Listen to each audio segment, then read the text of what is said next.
Video ప్రేక్షకులకు నమస్కారం. నేను మీ ఆంజనేయులు. ఇప్పుడే కన్నప్ప సినిమా చూసి రావడం జరిగింది. కన్నప్ప సినిమా గురించి మీతో షేర్ చేసుకుందామని ఇప్పుడు నేను కేవలం కూర్చున్నాను. కన్నప్ప సినిమా 10 నుంచి 13 శతాబ్దంలో జరిగిన ఈ స్టోరీ తిరుపతి దగ్గర శ్రీకాళహస్తి ఏదైతే ఉందో ఆ శ్రీకాళహస్తిలో జరిగిన స్టోరీ కన్నప్ప. మనం చిన్నప్పుడు కూడా బుక్లలో చాలా చూస్తుంటాం.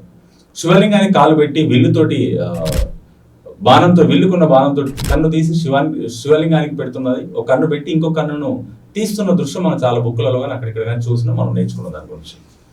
పెద్దలు కూడా దాని గురించి చెప్పారు మనకి. అదే కన్నప్ప స్టోరీని ఈ కన్నప్ప సినిమాగా తీశారు. ఈ కన్నప్ప సినిమాకి ఆల్మోస్ట్ 500 నుంచి 600 కోట్ల బడ్జెట్ ఖర్చు అయిందని చెప్పేసి కొన్ని వర్గాలు చెప్తున్నాయి. కానీ ఇప్పటి వరకు సినిమా టీం ఇప్పటి వరకు అయితే ఇంత బడ్జెట్ ఖర్చు అయిందని చెప్పేసి ఇప్పటి వరకు మోహన్ బాబు కానీ అండ్ మంచు విష్ణు కానీ ఎవరైనా డైరెక్టర్ బృందం కానీ ఇప్పటి వరకు ఎలాంటి బడ్జెట్ గురించి చెప్పలేదు.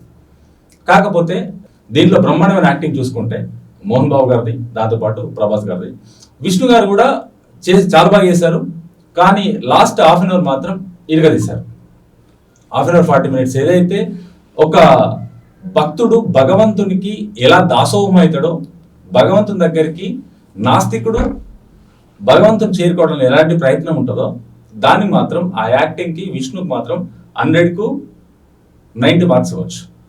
ఎందుకంటే విష్ణు ఇప్పటిదాకా అలాంటి పౌరాణిక సినిమాలు కానీ అలాంటి ఇప్పటిదాకా చేయలేదు. చాలా మందికి మన కొన్ని పౌరాణిక డైలాగులు మాట్లాడుతూ విష్ణు చాలా మందికి దొరికిన సందర్భాలు ఎన్నో ఉన్నాయి, ట్రోల్ అయిన సందర్భాలు ఎన్నో ఉన్నాయి. కాకపోతే ఈ సినిమాలో చాలా బాగా చేశాడు. ఇప్పుడు పర్ఫార్మెన్స్ చూసుకుంటే విష్ణుది ఈ సినిమా చాలా బాగుంది. సినిమా గురించి చెప్పుకున్నట్టయితే మంచు విష్ణు గురించి సినిమా ఓపెనింగ్లో సంఘటన ఎలా జరిగింది, ఏ శతాబ్దం అని మోహన్ బాబు గారి వాయిస్ తోటి చాలా బాగా ఇంట్రడక్షన్ డిస్క్లైమర్ ఇవ్వడం జరిగింది ఇంట్రడక్షన్లో. దాంతోపాటు ఓపెన్ చేస్తే ఫస్ట్ పరమేశ్వరుడు పార్వతీదేవి ఇద్దరు కూర్చున్న దర్శనం లాగిస్తారు. ఆ పరమేశ్వరుని గెటప్లో అక్షయ్ కుమార్ హిందీ నుంచి, బాలీవుడ్ నుంచి, కాజల్ అగర్వాల్ మనకు తెలిసిన ఆర్టిస్ట్, ఆమె ఎక్కడైనా సరే మన దగ్గరనే హీరోయిన్గా చేసి చాలా సినిమాలు చేసి మనకు అందరికి తెలిసిన వ్యక్తి. ఇకపోతే డైరెక్టర్ చేసిన తప్పులు చాలా ఉన్నాయి. కాకపోతే విష్ణు ఇంకొద్దిగా ప్రాక్టీస్ చేయాల్సింది సినిమాలో. దాంట్లో పాటు విష్ణు తన 4 పిల్లల్ని మాత్రం దీంట్లో ఇంట్రడ్యూస్ చేయడం జరిగింది.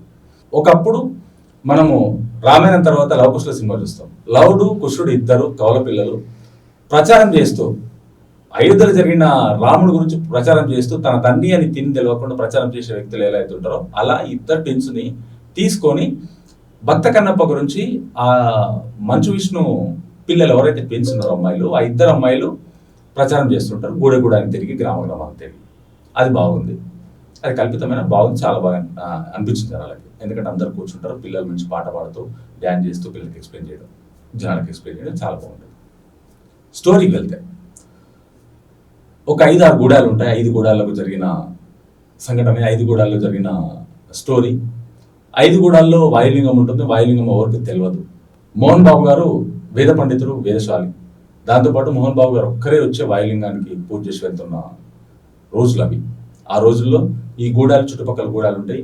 ఆ గూడాలు ఇప్పటివరకు రారు. ఆ వాయులింగం అక్కడ ఉందని వాళ్ళకి తెలుసు కూడా. వాయులింగాన్ని దొంగలించుకోవడానికి వేరే దుండగులు రావడానికి రెడీ ఉంటారు. ఆ దుండగుడు 1,00,000 బలగాన్ని కలిగి ఉన్న దుండగుడు. వీళ్ళ దగ్గర 5 గూడాలు ఏవైతే ఉంటారో 5 గూడాల దగ్గర అంత బలగం ఉండదు.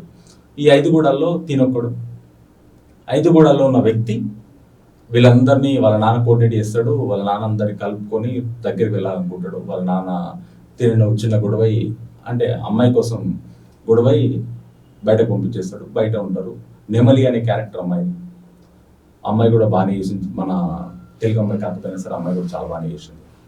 కాకపోతే యుద్ధం చేసేటప్పుడు కానీ వీరోచితం కానీ ఆ బాడీ పోస్చర్ కానీ ఆ బాడీ స్ట్రక్చర్ కానీ ఒక వీరునికి ఉండాల్సిన బాడీ అంత స్ట్రక్చర్ తయారు చేశారు. కానీ డైరెక్టర్ చేసిన కొన్ని తప్పులు ఉన్నాయి. ఒక యుద్ధానికి వెళ్తున్నప్పుడు బాడీ కానీ కర్రసాము కానీ కత్తిసాము కానీ చేసేటప్పుడు పర్ఫెక్ట్గా ఉండాలి. అది కొన్ని తప్పులు చేసిన డైరెక్టర్ చేయించుకోవాల్సింది. ఆర్టిస్టు డైరెక్టర్ ఎలా కావాలంటే అలా చేస్తాడు. కానీ ఆ తప్పులు డైరెక్టర్ చేస్తాడు. డైరెక్టర్దే ఈ తప్పులు. నేను ఆర్టిస్ట్ కాను, తప్పులు జరుగుతాయి. సీజీ వర్క్ అయితే చాలా బాగా చేశారు. సీజీ వర్క్ కూడా ఎక్కడ మిస్టేక్ లేదు. కొన్ని రోప్ జంపింగ్ షాట్స్ కానీ రోప్ దూకడం కానీ అవి కనిపిస్తున్నాయి క్లియర్గా. అది ఎందుకంటే ఇంత టెక్నాలజీ మనకు పెరిగింది కాబట్టి ఆ చిన్న మైనర్ మిస్టేక్స్ కూడా ఉండకూడదు అని చెప్పేసి మన తెలుగు సినిమా గౌరవాన్ని కాపాడదామని చెప్పేసి నా ఉద్దేశం. తప్పులు సహజంగా జరుగుతుంటాయి. కానీ ఈ సినిమాకి ఎంత బడ్జెట్ అయిందని చెప్పేసి ఇప్పటివరకు మనకు చెప్పలేదు. కానీ సీజీకి మాత్రం బాగానే ఖర్చు పెట్టుంటారు. బయట కంట్రీస్లో తీశారు కాబట్టి ఈ స్టోరీని బాగానే వెళ్ళింది. కాకపోతే ప్రభాస్ గారు ఎప్పుడైతే ఎంట్రీ ఇస్తారో ఆ ఎంట్రీ ఇచ్చిన half an hour almost 20 minutes to 30 minutes Prabhas క్యారెక్టరైజేషన్లో ఉంటాడు. కానీ కామ్ అండ్ కూల్. ఎప్పుడు ప్రభాస్ గారు ఎంట్రీ అవుతుందంటే ఆల్రెడీ ఈ కన్నప్ప అనే క్యారెక్టర్ ఏదైతుందో మంచు విష్ణు చేసిన క్యారెక్టర్ కంప్లీట్ నాస్తికుడు. దేవుడు అంటే నమ్మకం లేని వ్యక్తి, దేవుడు అంటే పట్టించుకోని వ్యక్తి కన్నప్ప. అలాంటి వ్యక్తి భగవంతుని దగ్గర అవ్వడానికి ఒక సంఘటన జరగాలి. అది జరుగుతూనే సాధ్యమవుతుంది. ఆ సంఘటనలోనే జరిగింది. పరమేశ్వరుడు భైరవాన్ని పిలవంగానే పరమేశ్వరుడు అవతారమైన అంశ అయిన భైరవుడు పైకి రావడం, ఇటు మోహన్ బాబు దగ్గరికి, వేద పండితుని దగ్గరికి ఆయన దగ్గర రావడం, ఇటు కన్నప్ప భార్య దగ్గర రావడం, ఇటు కన్నప్ప దగ్గర రావడం, ఈ ముగ్గురు క్యారెక్టరైజేషన్ చేంజ్ చేయడం. ఆ శివరాత్రి రోజు ఏదైతుందో ఆ శివరాత్రి రోజు కన్నప్పని పరమేశ్వరాన్ని పిలిపించుకునే సంఘటన చేయడం, ఇవన్నీ అక్కడనే చేయడం బాగానే ఉంది.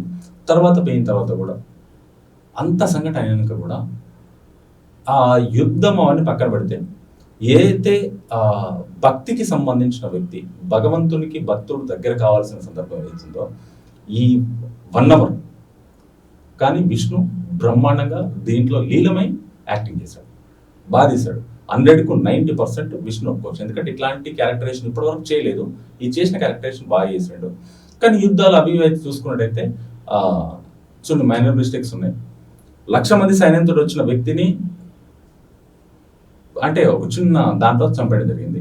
అది ఒకటే. కానీ కొన్ని సందర్భాల్లో ఇది ల్యాగ్ ఉంది, ఇప్పుడు అవసరమా అనిపించిన సందర్భాలు ఎన్నో ఉన్నాయి. కానీ బిఫోర్ ఇంటర్వెల్ కొద్దిగా అనిపిస్తుంది ఎవరికైనా. కొన్ని సినిమాల్లో మన ఎక్స్పెక్టేషన్ చాలా ఉంటుంది.